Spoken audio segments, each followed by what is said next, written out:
Of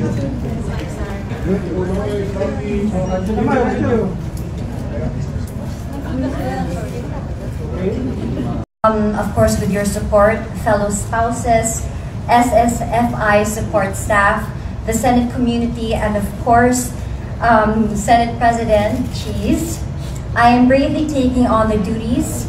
It is inspiring to see what we can all accomplish with the kind of changes we can all make together. Aktres at social media influencer na si Heart Evangelista, nanumpa na bilang presidente ng Samahan ng Mga Asawa ng Senador.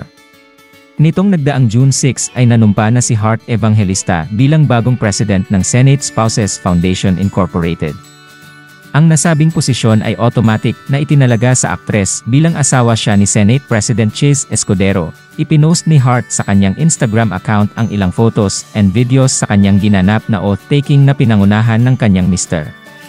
Bukod kay Heart ay nanumpa rin ang iba pang officers ng foundation, at kabilang narito ang mga misis nina Senator Robin Padilla at Senator Bong Revilla na sina Mariel Rodriguez at Congresswoman Lani Mercado, iba pa. Sa ambush interview kay Heart ay sinabi niyang kinakabahan siya sa kanyang bagong role since hindi naman ito talaga ang kanyang mundo.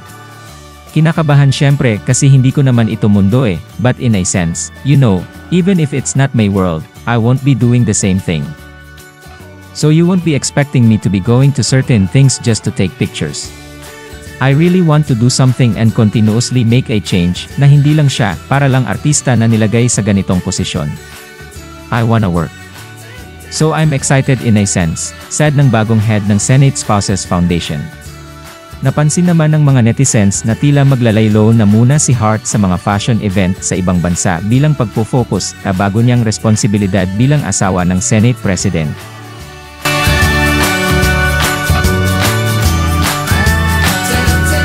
Here in front of everybody as the new president of the Senate Spouse Foundation, Inc. As I stand here in front of all of you, all these wonderful men and women, it is an honor and I just feel very grateful that I have your full support. Like I said in our very first meeting, that I am honored to challenge of working together and finding ways to uplift people in the communities.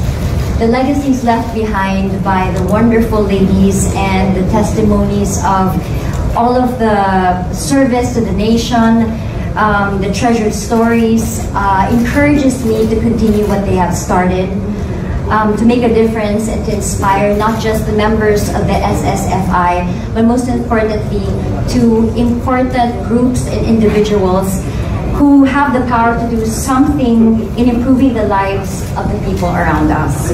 I have your full support, like I said in our very first meeting, that I am honored to challenge of working together and finding ways to uplift people in the communities. The legacies. I wanted to stand here in front of everybody as the new president of the Senate Spouse Foundation, Inc. I am honored to challenge of working together and finding ways to uplift people in the communities.